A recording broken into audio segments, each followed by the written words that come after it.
Jordan, my man, what's up, brother? My man. How are you? Doing, Good brother? to see you. All good, man. All good. Nice to see you. How was your holidays? Listen, it was good. Good, Really good. man. So what's going on? Oh, it's good, man. Really exciting. Good, good, good. Yeah. What do you got planned for the next couple of months? I mean, right now we're rolling. We've got the team going now, so that's a new chapter in my real estate career. But in general, I mean, just excited about life, man. We got leadership. I'm with Maxwell, so I'm doing a lot of speaking, a lot of different type of things going on right now. Awesome. So yeah. take everybody through, like, where'd you grow up, Jordan? So I grew up in Brooklyn, What part? Midwood area. So they some people call it Flatbush, Yep. but Midwood, yeah. And when did you stay there or moved to Queens? When'd you? Yeah, so what ended up happening was I was in Brooklyn for 15 years. Then I ended up going out to Long Island. Okay. That whole story is pretty intense on even how it happened. But I always tell people, grew up and got developed in Brooklyn. And in the later ages in Long Island was able to really tighten up the areas that I needed to, right? It gave me a whole nother perspective of life. Awesome. What school did you go to? So Brooklyn, Ford, Bishop Ford, and then Long Island was in Lynbrook. Lynbrook, okay. Yeah, let's go Owls.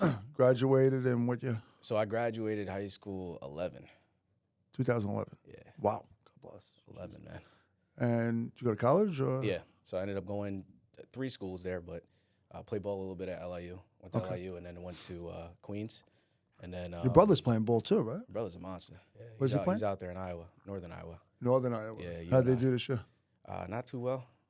Team itself didn't really do too good, but got to pick it up. You know, they had a whole coaching change. So. Was he a safety or? Yeah, he's a DB in general, man. Safe, corner, man, plays it all. He's a killer, man. What does he think? You know, I'm sorry to get off the topic. What does he think of the NFL? I'm starting to think the freaking thing's rigged. Especially after this week. It might be rigged, man. Wow. It might be rigged. It's a lot of money that gets involved, yeah, right? I know. So, I mean, at the end of the day, the players is the players, but it's business, man. That's all it is. You know what that is. That's insane, yeah. It's becoming like that in college, too. I know. Heavy. I see that. They're offering that one QB, I think, like $6 million to stay. Yeah. I can't remember the guy's name, but that's pretty. It was going to come out, and they said, no, $6 million to change teams. I forgot where he's going to. We had another guy with 10. 10 mil just got offered too, man. That's insane. Yeah, insane number. Good for them. Yeah, they deserve it. Yeah, it's their brand. I definitely think they deserve it. All right, so let's get back to you. We talk about football all day. So you graduate high school, go to college. You graduate or? Yeah, so I ended up. I have a degree in exercise physiology. In what? Exercise physiology. Awesome. Think of it like an advanced trainer. Okay. The guys that can work with your athletes, right? So gym. Not gym. Don't get it confused, right? So a little bit different, but it is the same avenue. Like I could have went gym teacher. Okay. You could have went exercise phys. A lot of our guys have that. Usually exercise phys is a lot more intense, so they end up going gym teacher. Okay. But, all right, interesting. Yeah. And so you graduate college. Did you do anything in that career? Or? Yeah, man. So it was pretty intense. So let me rewind the clocks a little bit here. Okay. So Brooklyn gave me developmental ages. So I keep mentioning that. It allowed me to, through my parents as well. So I always say I was raised by my mother, had my father in my life, gave me core values from my father. He taught me how to be stoic, taught me the business side of a lot of things. Mother gave the nurturing side of it, right? I'm going to tell you this because it's going to be a big part into a later conversation, okay? I also had my grandmother in my life, and she was the one that was pulling a lot of belief in me. Mm-hmm. And so growing up, man, like I knew something was different. Like I wanted better. I didn't know how I was going to get better, but I knew I wanted it. At a young age. I'm talking about, man, you know, aspirations. I feel like a lot of times out of Brooklyn, it's some sort of sport you typically do. Sure. So I'm there doing push-ups late at night, you know, having aspirations to, again, make it, because at that point you're thinking league or whatever it is, college and whatever that might be, right? But I remember at times too, man, like this is how I knew some people, you're just innate, right? I remember times I would sit there, man, and see my mother working, and she was a teacher, special ed teacher, and she would do extra jobs, and she actually get a real estate degree too, license as well. Awesome. And I remember those days that would happen, man. Like I was doing push-ups, and I remember looking in the mirror, and I was just tears in my eyes. And it wasn't. You asked like, why are you crying, bro? But like, it was the avenue of like that's how driven I was to make a difference. Wow. Now I didn't grow up. I didn't grow up in the worst areas, right? But for my story, I've seen guys that went through that type of story, that had that type of life. And I knew from young, I'm like, man, I knew there was something out there, okay? So the reason why I bring this up is because when I got to Lynbrook, it was the complete opposite of my life, okay? Meaning I go from Bishop Ford, really cool, full scholarship playing football, doing what I got to do there. Go to Lynbrook now, and we're in Long Islandite. By the way, people in Brooklyn, there's a story out there that would say, like, they would think Long Island's like another world. It is, yeah, compared to Brooklyn. Yeah, but in their mind, like, I would talk to my friends, and they'll be like, oh, you're going about 2 hours. No, dude, I'm 20 minutes out. Whatever, man. The point that I'm getting at was complete culture shift. So Lynbrook gave me the ability to see what I wouldn't been able to see in Brooklyn. Meaning what? Meaning this. So I grew up in South Lynbrook, okay? Right next to Hewlett Harbor. Right next to a lot of, like, great areas, but people are home. Like, I'm used to neighborhoods where cars aren't parked. Sure. They're at work. Yeah. Working class. Okay. These areas, you got cars parked in the driveway during the day. You got people home. So I didn't understand that coming from Brooklyn. I'm like, wait, you're home? Your mom's just home? Your dad's, like, what are you talking about? So it gave me a new perspective, man. And this is where the Gary and them talk about all the time, and Keller Williams, about the perspective shift. But that's what that shift happened for me. I realized that, and I needed validation because I already wanted more. But I needed validation that there was somebody else living that type of life that I personally knew or I seen. Once I had Lynbrook, that gave me that validation. That's awesome. Then I said, man, it's game time. How'd you guys end up in Lynbrook from Brooklyn? She was a hustler. Okay. Yeah, she made her money through saving up, special education, did her thing as a teacher. But she also wanted a better life. We owned in Brooklyn too, though. So her parents came. She was an immigrant. Her parents came, bought in Brooklyn, was able to build that up, and then that was her first investment. But she ended up buying in Lynbrook. That's awesome. Yeah, dude. It was single mom, or? Ideally, yeah. Okay. Yep. All right. So that's pretty cool. Thanks for sharing that. So you end up now. When did you get your real estate license? Oh, the real estate license happened in 2017.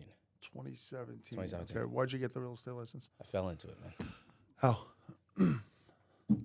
So, exercise phys, finish up what I have to do. During that time, I got introduced. That's a 6-year difference, right? You graduated in 11, it was 6 to 7, ideally, because I got like 2017, but towards the ending of it.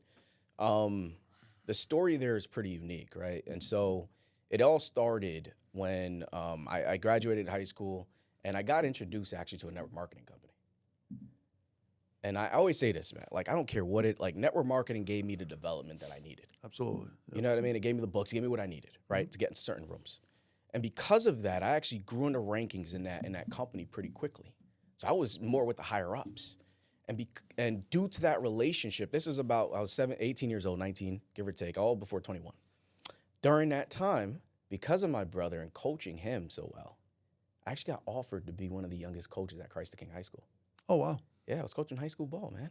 Football? Or? Football. Wow. That's pretty cool. JV and partial varsity, but I was there, man. That's awesome. And you know what's even more cool? When you are sitting there as an 18 or 19-year-old kid and you got the varsity kids talking about their prom dates, and you're like, wait, they're 2 years younger than me. That's pretty cool. So you're sitting back like... How'd you get into coaching so young, though? I actually started coaching Little League when I was 14. That's pretty My brother. Cool. Yeah, I was coaching him. Oh, so you were coaching your brother all the time. Coaching him. Did a lot of training, did a lot of combine stuff with him. Took that, and then... So Christ the King happened 6 years after I've been coaching. Did he went to Christ the King? He didn't go to Christ the He King. didn't go to No, he stayed at Lynbrook. Well, he stayed at Lynbrook? Okay. Yep. A couple of my buddies went to King. Oh, okay. King. Good baseball team, too. Yeah, we were. Buddy of mine hit it into the black at Yankees. I think it was Christ the King. He hit in the black win the championship. Oh, nice. At Yankee Stadium, Yeah, I mean, listen, King is where it's at. The guy was no bigger than your pinky.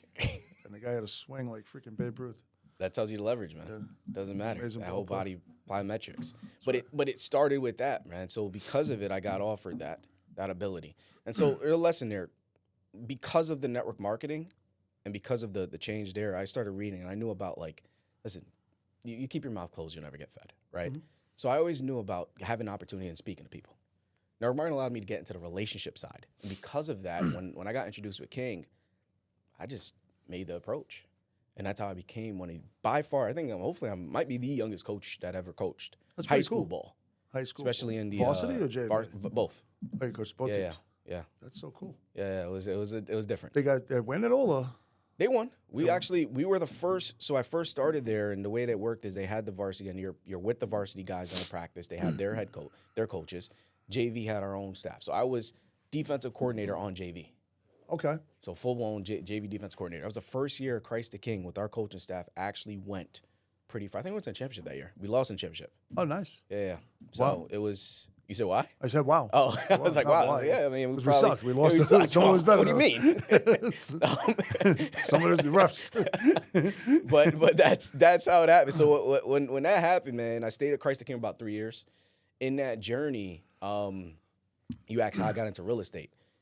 My cousin played in the NFL. He played for the Saints. Okay. Rest his soul. His name is Glenn Foster Jr. I think I know him. Played defensive end. So he ended up passing away. But long story short, during that time I went to visit him, and this is like, man, I'm around network marketing people. I got my guys telling me uplines, telling me they're making money, X amount of money, and so I'm sitting in.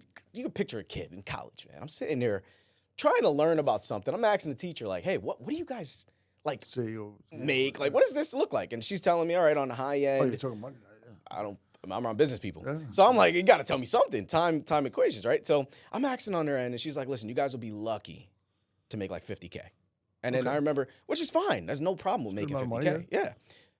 But I remember at the time, you got to remember, I'm being influenced by guys making 7, upper 6 figures.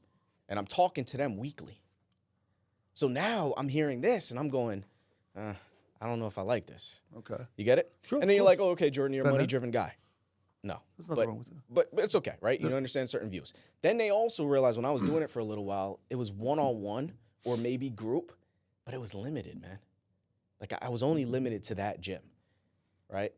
I even had to the point where I negotiated. I said, I don't even want salary. Pay me on commission. Okay.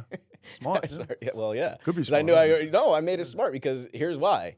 I made sure I wanted people in there that were driven. I didn't just want to coach or train people that weren't driven. That's right. So I did athletes. How in sports are they driven people mostly, or the kids, or yes and no. Yes and no. So you obviously see the fallout happen pretty late, and I think this is life, man. You probably feel the quick same though as with sports. I guess it would be quick. You cut them right away. you cut them right away. But in high school, you don't get cut. In many don't high get schools, cut? no. Many high schools don't get cut. They usually allow before, you would think. When but I played, you guys, no. You now would be on a team. That's why you'll have guys come out with 100 players on a team or 200 in high school, and you're like, what is going on here? Wow. But no, they're just on a team. I mean, you only have 11 starters, right, on both sides. So because of that, and maybe 11 roll. So, but yeah, so it started. A lot of these guys, when you see these kids, I think with me in high school was 22. 22? 22 play hockey. Oh, hockey, yeah. 22, I think 18 starters. Well, not 18 starters, 18 guys on the game roster. Wow. And then four or five that were just in case. Really? Yeah. Well, hockey and other sports is different, though, than football. We need scouts. Yeah. So the more guys you have, it actually benefits you. Yeah. Because it's like go on scout, go here, go here, go here. It's being used for multiple pieces. That's right, yeah. So that's probably one of the biggest special teams, whatever it is, Okay. You're only as good as your scout team. So staying on to that, how did you take coaching into real estate? Well, let's get into your career first. I'm sorry.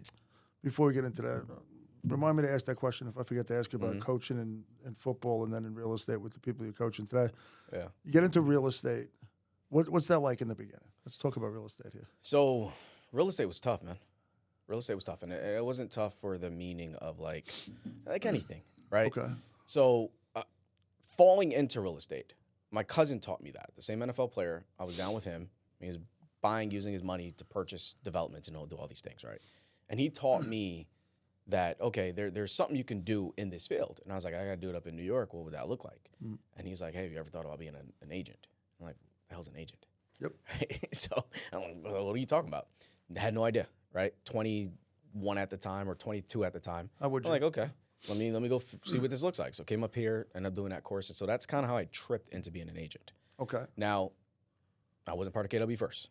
Where'd you work before that? I was a small mom and pops. Okay. You came over to us in what year? Could have been 2017. 2018. 2018. You worked with me. 2018. I did.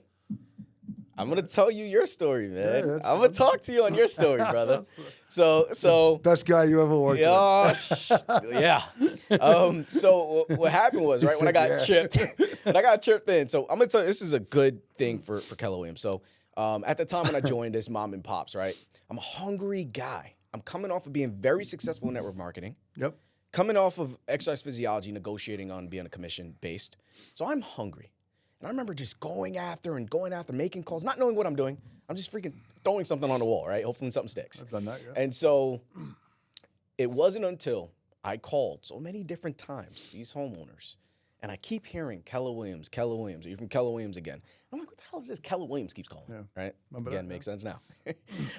So I went to my broker, and I remember looking him in the face, and I said, hey, these Keller Williams agents keep taking our market, our homes, every time I'm calling.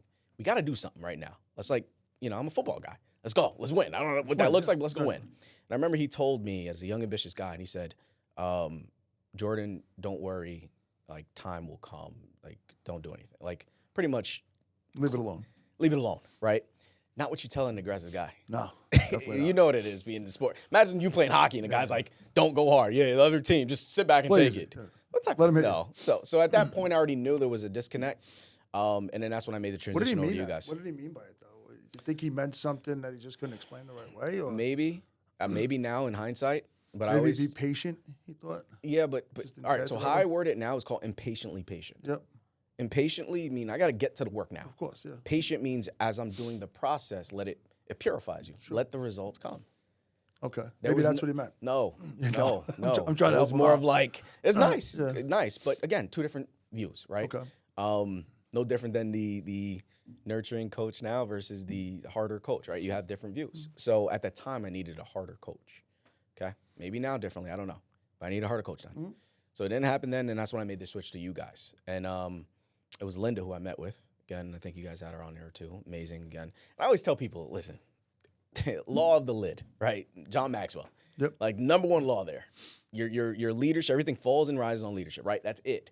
So I tell people all the time, even asking now, like, hey, Jordan, you're Keller Williams, you love this core, you love, like, what keeps you around, right? And I tell them this, leaderships. Like, I know Linda. I know Rich. Like, I know these guys. I personally sat down and I talked, and I'm going to talk about your story with me. But I sat down and met with these people. So I personally know where their heart and their soul is. These are good soul people. You don't find that anywhere. Leadership. You got to know when that happens. And you have the risks and rewards, right? Law of proximity. I'm not dumb. So because of that, that's what keeps me. But I always tell people, find your leadership, find your avenue, find a culture that makes Yeah, sense. it might not be Keller. It could be somewhere else. It could be anywhere. It's just the right leadership. Exactly. That's right. Exactly. It all You know? depends on Yeah, correct. what Well, you need at that time. correct. That's So fall into it. Boom, I get started in real estate. First year is trash. Oh, my gosh. right. Like most people. Yeah. Well, what was your first year? 22. You beat me. Did I? You beat me by like, yeah. 22? No, you beat me, by like 21,000. 21. Okay? So, and by the way, my $1,000 that I made wasn't a rental. It was an actual sale. Oh, wow. Yeah. So, it was bad. No one teaches you this unless you actually have the right models and systems, right? And I didn't have that. So at the time I'm doing it, and you got Getting to interesting now. you got to hear this, right? Yeah. So I'm not going to go into a whole story, but here's what ended up happening. I was selling a home, not in the best neighborhoods. I had to give an eviction letter, which is not supposed to be, but I didn't know at the time. So I gave an eviction letter. People got out. It was crazy. Good for you. I climbed through windows. It was a lot going on to make $1,000. Burglary. Burglary. I'm taking shit out of the house. No, but the point that is, but I had to deal with burglaries, like people breaking in and squatters and all these different things. Point that I got out here, that $1,000, right, man, I kid you not. I was looking at it like this. Would Most still have people, that in the bank. I have it hanging up, bro. I would too. It taught me the process, right? And if I didn't stick with it, I wouldn't be where I am now. It's Right. Night and day to what I make. Not wrong So with that, yeah, so that first year was like what it Humbling. looked like. Totally humbling, man. So now, all right, so you get into the industry. You were Keller in 18, 19. Take me through that. When did you really get into real estate? Man. What got you into it? Yo, Rich, if I'm real with you, man, I don't like real estate. Okay. Like I don't. You don't like it? Okay. No, I like people. Well, Like okay. I'm a servant leader. So when you ask what got me into real estate, That's a good point, yeah. real estate was never the match. If you go back to it, I was coming from a developer and investor mindset. Yeah, I You remember look that. at the business side, I like businesses, serial entrepreneur. It wasn't anything to do with real estate. But if you ask like, hey man, what drives you in the day?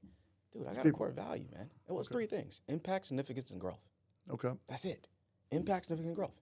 If I can't impact you one-on-one, right? Significance means to the masses, and growth means I don't have an ability to grow in a situation, then it doesn't fit me. It just so happens Keller Williams and you guys allow me to have that. Make sense? Yeah, of course. And that's why I'm here. So when somebody asks me, hey, Jordan, what do you do? I always tell people, listen, I help people, of course, with buying or selling a property. Our team does that pretty great now. But we're a self-developing company that just so happens to sell real estate. It's a huge difference here, man. Yeah, that's a good point. Make sense? Like, Love it it, starts with your damn mind. That's right. 70% of it's your mind. Like, think about it like this, man. We're in a world right now, society, that is ashamed of nothing, yet offended by everything. Okay. And so when you think about it like that, I'm talking about success fatigue. We got people out there that just don't have stamina. You get it? Yeah, They don't have this success stamina. They have success fatigue. They're giving up pretty easily. That's right. They want to change shit pretty easily. Yep. They don't, you get it? You don't understand. I Like, get it. there's a risk and reward in everything that you do. They want everything handed to them. They want it handed to them. But in a world like we're in, when you're an entrepreneur, a business owner, salesperson, in this industry, in this world, you have to learn that. It's not only what you go out there and make. So how do you teach that? You don't. Okay. You don't. So what do you do with that. your people? You find the purpose out of them. Okay. Okay. Take me through that. Oh man. Well, let's start here. When did you get into coaching? 2020. Right when we opened up. So exactly when Legendary. Legendary opens opens up. 2020, 19, but like the ending. But 2020 is when we actually like opened up. Were you in Greater Nassau with us too? I was a great Nassau. When they did the incubation and then. That was, yeah. Okay. And then, so 2020 you open up, you end up in coaching, but you're not coaching the way you are today. No, different. I got to tell When you. did, it was so funny. I Yeah. was with him on last Monday night, Paul. Oh, okay. Had Okay. dinner with him last Monday. Nice. So he said to say hello. Ah, there you go. That's it. When did you meet Paul? Man, that's, dude, I know so many people. Man. Did I Paul. introduce you to Paul? Or? No. No. Because I met Paul through Wendy Harrelson Oh, okay. when he was a team leader in Austin. Yeah. And then No. he was thinking of coming to New York. He had a guy in Vegas that was thinking of joining in New York. And then me and Paul ended up hooking up, and it was funny. Not too long ago, I almost bought a place from him in Austin. In Austin? Yeah, and he said, "No, don't do that." We'll get into it. We'll talk about that off the air. Paul's my guy, man. But it was, Paul's a good guy. That's my guy. That's one of my guys right there. I'm trying to get him to come to New York. I know. I tell him keep coming. Yeah. So hopefully you cut this up and give it to him. Send it to That's him right. now. To come to New York, I'll send that to him. But all right. So when you get into coaching, what does that So look like? by far the hardest time, right? Explain that. So 2020, man. I get it, but explain it. 20 March is about to hit. Yep, We got COVID's COVID, coming out. Yep. lockdown. right. We can't do anything. This Think is about the it. That's when I first bought New York City time. too. Yeah, that's when you bought. Yeah, well, that's again right. Law of proximity. I understand this. You got to be around good leaders. Yep. So, we end up. Millions of dollars down the drain. Right? Think about that. How scary that was. Yeah, I can imagine, man. Mm-hmm. So at that point too, for us is we now open up, we now get going, and then now all of a sudden we got a lockdown. You're used to coaching in person, and now what? It's all Zoom. Well, Zoom. We don't even know how Zoom is. That's right. You get it? Remember my coaching things on Yeah, Zoom? I know. Yeah, I remember those. Oh, God, that was brutal. It was tough, man. It's a little was. brutal, man. But Everybody else. yeah, exactly. Remember Like, that? yeah, I do. I have those, man. So We had a lot of fun though. We made the best out of well, it. I say this, right? We shifted, dude. Yeah, we did what we learned had to to do. adapt to the situation, Yep. and that's kind of what ended up happening. So getting into coaching, adapted, hardest time, and now we have to learn this whole new game. But you got to remember this too, Reggie. It was keeping people engaged. Engage. I mean, engage is not the. How do you keep somebody engaged? First off, Zoom, yes, you can say the engagement is one, but there's a lot of stuff going on. You got me? Yeah, Like there's people are worried about their health, which is a big concern at the time, right? People don't know what's happening. People can't see family members. People can't leave. So it's a lot Horrible time. happening. Yeah. Tough time to coach. I can imagine. But Was it tough or was it? See, that's where I always get confused with it Yeah. because I thought it would probably be easier to coach in that time. Yes, people are going through harder times, but they need coaches to get through it. So they need that person to help them get through it, and that's why I did all the things that I did on Zoom. Remember, I was doing. We were doing coaching class. Me and you, we were doing coaches meetings once a week, It was twice a week. Yeah. Right? We were constantly doing it to keep people engaged and to keep their mind right. Yeah. I know I was going nuts just sitting at home, sitting in my family room. And then, the furthest I went outside was going out on my deck And then I remember saying to my wife at the time, I'm going to run into the city. And she's like, are you out of your mind? And I remember taking the truck down 3rd Avenue. I think I was driving, and it was just me and a bike. And somehow I got road rage with the bike. It was just the way I needed it. So, but it was that crazy. It was like, what was the movie with Will Smith? Like the one where he's Legend. I'm Legend. Legend, that's right. Yeah. That's what it was like in the city. Yeah, there's not no a one there. car on the There's road. no one there. So I get it. And I was going to sign checks, and it took me like 10 minutes to get from Westchester Well, that was the best to part. New York City. That was the greatest part, yeah. greatest part. But you missed it. You wanted people. Yeah. Well, speaking of that, so I'm gonna give you 2 things there, right? One, the reason why the coaching was difficult, and the coaching's like people are people, right? But you just said it there, Rich. You had coaches. First off, you were talking to coaches. Most coaches are ready. Most mindset, right? Yeah. Right? Mindset is good, right? You at least got 50% control of their mind, most coaches. So they're in that position looking for that. We're in an industry that, because it's an easier barrier of entry, you don't have all the time as hungry people, as you say, right? You don't have the kid from Brooklyn and the see the Limerick life, like, meaning you don't have the purpose behind it. Yep. And because of that, it's we have to purify. Okay. You have to purify. And the hardest thing is, how can you purify somebody if they're not aware of what they want? If they don't know what they want to accomplish? Okay. You got me? Sure. And then think about it. If it was easy, everybody would do it. In life, in How general. many people tried to do it? Well, Rich. That's the scary if I part, get, right? Let me ask you a question, my brother. If I get on the skates right now, right? Okay. You'll probably even, in your state too, you would skate circles around me. I hope so. Well, you probably will, because I can't skate. See, I yeah, hope so as an ex, you know what I mean? You probably would definitely skate better than me. Yep. Right? Most likely, yeah. But here's the difference with me. If I step on a skating ring with you, man, You're gonna still go all out. dude, I don't All care hard. what we're playing. I'm gonna tell you I'm gonna beat you behind. Sure. Yeah. I may not be able to do anything. At one point, I'm gonna keep going. That's right. But that's that I drive, wouldn't expect man. anything different either.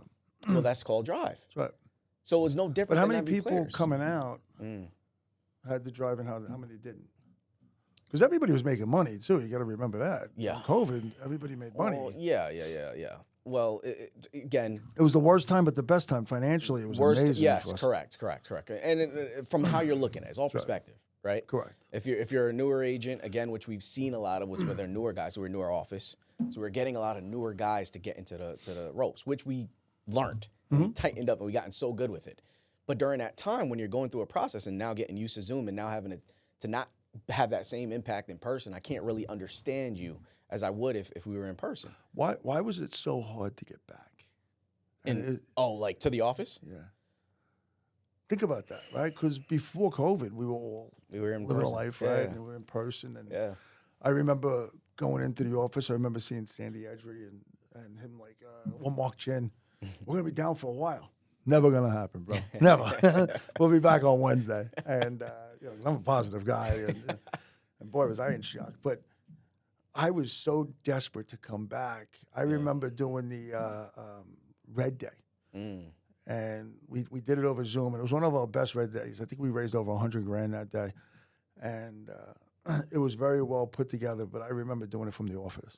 And I remember that was a reason to get out of the house and go into the office, and everybody else was, I guess, at home, and I was just so happy that day in the office. I also remember spending like $100 for a bottle of Fantastic. Remember that shit? It was so brutal. Toilet paper and Lysol was. What is the first thing we're grabbing is toilet paper? Yeah, why? You gotta use it. It's like It's important, man. This weekend, water. You couldn't find water. Yeah. It's so crazy. But think of how bad that was. Yeah. And I think most of the people felt like me.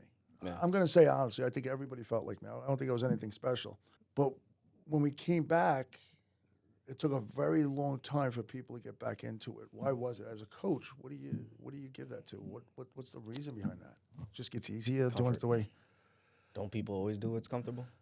I don't know. Most I try people. not to. I mean, but then again, you see, you can't put it in your perspective. It's the only way I could. Well, I 'Cause it's the respect only way it. I know, right? I get it because I made you who you are, and I can understand it because I think the same way. But most people don't think like that. Okay. Why do you think after the gyms make the most sales now, and then by the time February happens, boom, they go back to normal what they were, right? Yeah, it's because comfort sets in, man. I just told you we're in a world where it's shamed of nothing. So if you're ashamed of nothing, I don't stick with stuff long enough. Okay. But So even if it's saying in person, they stuck even if with I'm it. They stuck. No. But again, it's what's easy. Correct. I can log in. I Okay. can hide a face, right? I'm able to be in my own area. I can do whatever I want, and you may not be able to see what I can do, right? It's comfort. I guess so. So, I mean, and for some, it makes sense, right? Like, look, a lot of stuff happened, right? E-commerce business grew. A lot of businesses came out of it, which is the opposite side of the laziness of what I'm talking about here. But between that, man, come on, you got people that did that because it was just easy. It's like the weirdest thing to me, though. It really is. It's crazy to me. Like, you got people still working from home. Brother, man, we got AI doing everything now. So, like, you got to know the place we're in right now. It's a weird place. I don't want to get into like I know, that stuff, but I really do believe that all worked in hand with AI and all of that getting definitely. together. Come on, COVID and AI just coming out at the same time and hitting at such a perfect time together. It was like, and again, I'm not a conspiracy theory type of guy. But if you had money on the table there and you had a product you wanted to get out there, it was the easiest way to do it. So come on, I man. did do well during that with some of the investments. So See? I can't complain. Yeah, we all did. So it's interesting what we've been through in our lifetime, and I think what your age group, the younger age group today, what they've seen already in life, I think to me it's amazing. Like what they've been through already, and then I don't know if it made them softer or it's going to make them harder. It's yet to see.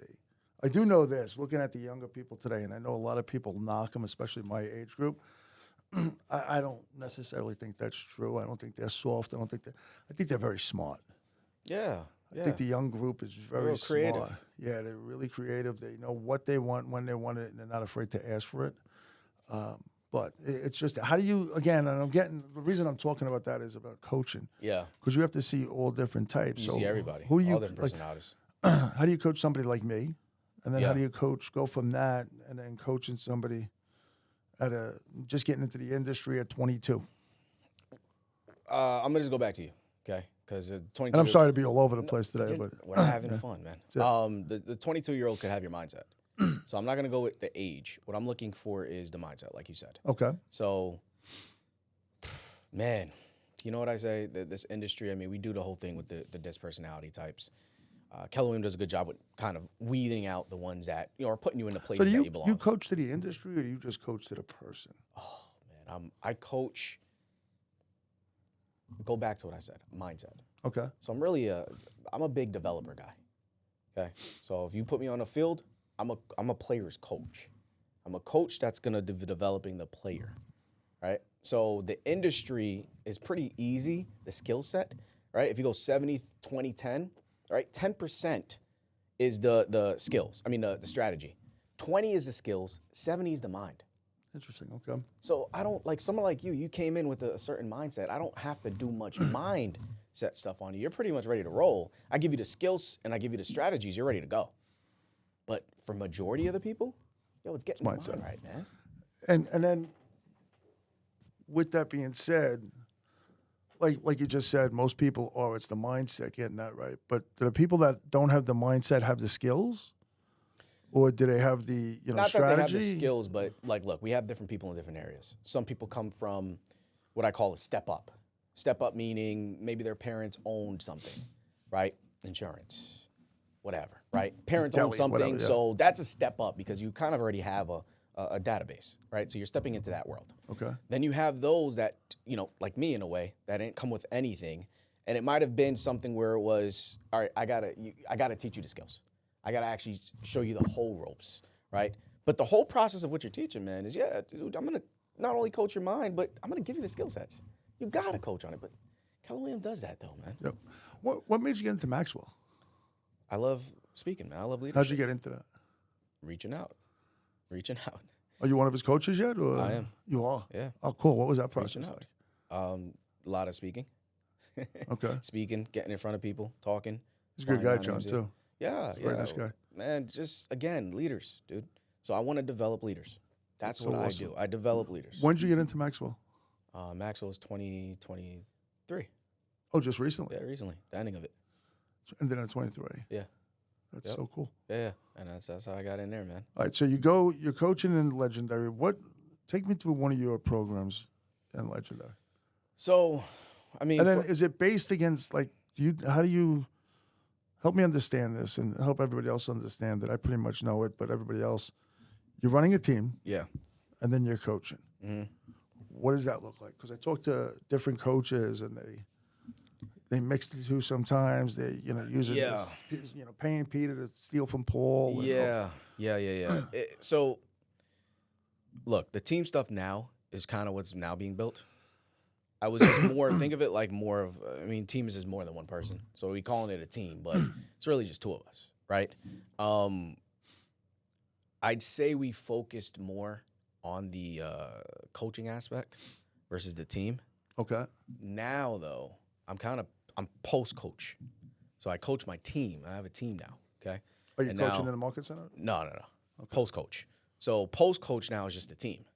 Make sense? Yeah, so, but when I was doing it for 6 years or 5 years or so, when I was doing that, it was the coaching first, then my business, which is for most sucks. people that's not good. Yeah, it's not. Because they're not gonna either produce. I did well enough where I was able to maintain it, everything, but it's not easy.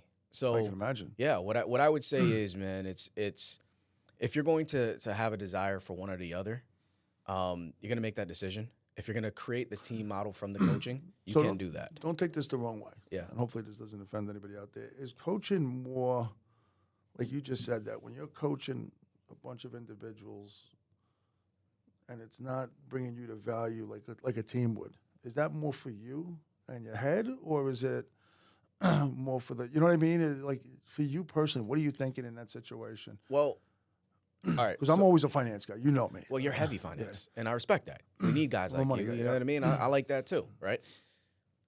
Got to remember, man, like the leadership in me was always the people. Okay. Right? So I came from that background. Again, I'm a John Maxwell people, so I talk on servant leadership. Sure. So for me, it was just more of I like the development of people. That's probably why I had a big group at times, right? And What was the biggest producing. group that you had? At one time, it was just me on 75. Wow.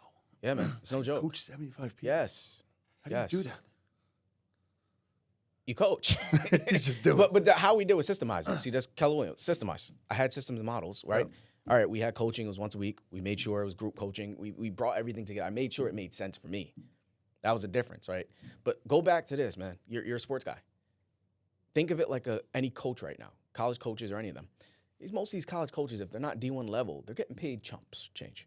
They're what? Building the resume to hopefully get a bigger coaching level. We understand that. Sure. So it's making a decision there. So if you're going to be a true coach and you're not going to do that as a supplementary of your team, right, and you're trying to really build in the coaching realm, then you need to go through that experience of how do I deal with so many different types of personalities at one time? How do I make this profitable? How do I sustain it enough where I keep the culture going? Remember this too, during this whole time, Legendary had by far one of the top retention rates. Yep. Why do you think that is? Because of guys like you. Exactly. Does that make sense? So having good culture in that makes a difference too. But is that so the culture comes from the coaching, I guess? Definitely, man. Has to, right? I'm part of KW So now, because of you, bro, and Linda. And I love Gary. I just don't know. Gary, call me if you're watching this, man. Waiting for the call. That's the only difference. I'm sure he's going to pick it up and call you tomorrow. But there's different types of coaches, right? Yes. So, like, if I think if I was a coach, I wouldn't be a player coach. No.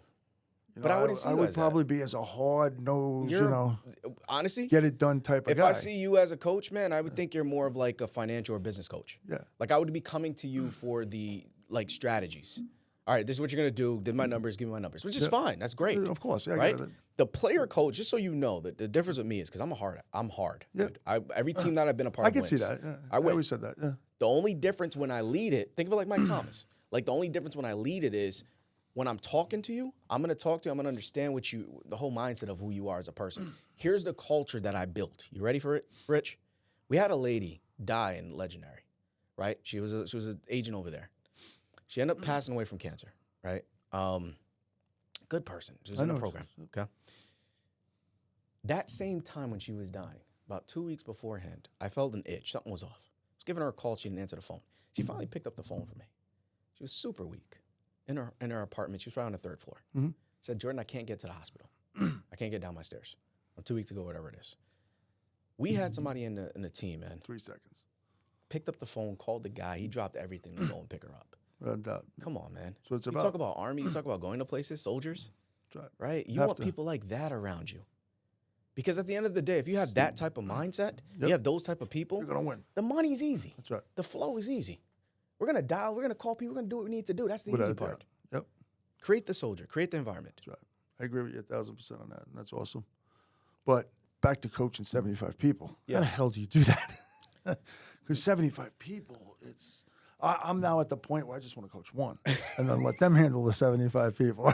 So, right, imagine 75 people calling you all at once. It's awesome because you have that ability to do it. You're the bell cow, right? I learned something new at at FSO this week. I thought it was awesome. They were talking about the bell cow. You know what the bell cow is? What's that?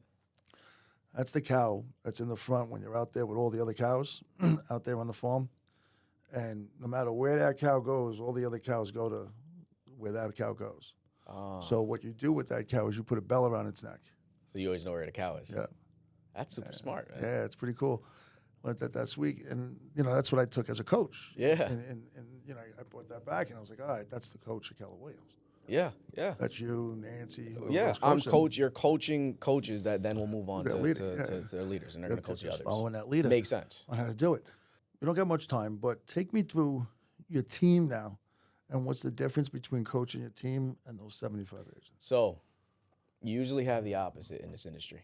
Usually have people come to you and say like, hey man, I started a team. They go through the team and then they may open up a coaching or do whatever it is, right? I did the opposite. You weren't coaching, So you think about which it. is probably Coaching smarter. and then Hate to say it why that is it way. smarter? You know all that. I know people. That's right. I know systems. I know track. I know everything. probably So for the just a better way to team go. aspect, if anything, it was a no-brainer. It was a hop skip. I was taking one system and duplicating it for this one. I don't have to think much. Again, Keller Williams, so it's just rip off, duplicate. And then now it's a little bit more refined because unlike, many other teams, I am a team that does have a cutoff. Mm-hmm. Okay, so what does that mean? It's not, meaning I don't just take everybody. Smart. Right? Yeah. So I got a cutoff. We have standards. We have responsibility. We have all that stuff. But this is an exciting part. But it's just a smaller version of the coaching. How many people on your team right now? So right now we have 16. 16 people on the team. Come on, man. I went from 75 to 16, brother. Nothing. It's easy. It's a hop, skip. Yeah, it's easy. What's the goals for the team? So the team itself, overall, $110 million. 110. 110. Okay.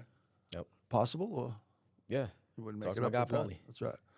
So how are you going to get there? Through tracking, through systems, right? So I call it ASP set. So audience, strategy, processes, systems, execution, tracking, skills. Okay. Okay. So for us, it's pretty simple, and I'll make it simple for everybody listening. Audience, we're in real estate. Who's your audience? Well, pretty much everybody. Buy, selling investors, right? Sure. Strategy behind that, right? Okay, how are we going to reach out? Keller Williams teaches you to 135. What is your strategies? Boom, create it. Beautiful. What's the process behind it? See, here's where people get a little confused here, man. Process and systems are not the same thing. That's right. Right? System is the cookbook. It's the book. Mm-hmm. The process is the recipes. You need the recipes in the book. But without the book, you don't keep the recipes are scattered everywhere. Mm-hmm. So for us, obviously, it's like using command and stuff, your CRM, right? That's the point. It's a system is a CRM, but your system's only as good as what you feed it, what the process is. Cool. So create your processes, then we create our systems. Then what do? ETS, man, just execute. Your job every day is just to execute on what you already set for yourself. And that's what I meant by success stamina is staying true to your discipline. So one of the things that we teach on is something called 4Ds, right? 4D stands for this. Daily discipline determines destiny. That's it. Daily discipline determines destiny. Rich is where he is today because he was disciplined enough in his actions early on to get him to where he is, right? And then just like you want to get to newer levels, I'm going to have to change a certain discipline to become that. You get it? But I got to be I got to stick to it. So this is what we do. We give you your KPIs, right? Key performance indicators. We give you your metrics. You know what you have to do. We track it every day. We do weekly meetings. Okay. We see that every week. We see what's going on. We have a big team tracker, right? So it's all systemized, man. But it starts with understanding what's our goal, what are we looking to accomplish? What's our character, what's our vision, what's our mission? There we go, bro. That's awesome. Go time. Leave me with the last thing here. What's the one thing you're definitely going to hit in 2025? Is it going to be that 110? Is it going to be... What's that one thing you're definitely going to accomplish? Yeah, 2025, I'm gonna make it a little selfish, Okay. Please. So 2025, me personally, you're gonna see me a lot more out there than you did. And so I wanted to quickly say this. The reason why is because everything that I have built, everything that I have done, has been like secret. Mm-hmm. Like no one knows. I mean, you've seen this, and Secret we agent, had right. our little story. Right. Not even secret agent. People get know what what I you're do. saying, But like our little story, by the way, that's how it started with the bold and all that stuff. And you gave me a lot of insight there, which I do appreciate you. But what I did was everything there was underground. You didn't see it, meaning there was no marketing behind it. There was no advertisement behind it. Like, I'm a hell of a great speaker. I'm a hell of a great leader, but you didn't know that. See, I did. No, well, you know that, but I'm saying most of them don't know that unless I expose it out there. So what we're gonna do in 2025 is you're gonna know who JCM is. You're gonna see that more. Good. Because I'm gonna make a difference, dude. So I'm going to hold you to that. Yeah, of course. Unfortunately, we got to cut this short. I want you back again. Yeah. You know, we got to tell the story about us. No, that story, man. A lot of fun. But I look forward to seeing what you're going to do in 25. Love you, bro. Thanks for being you. Love messing with you. You know, keep up all the hard work, brother. Hey, appreciate it, brother. You know that, man.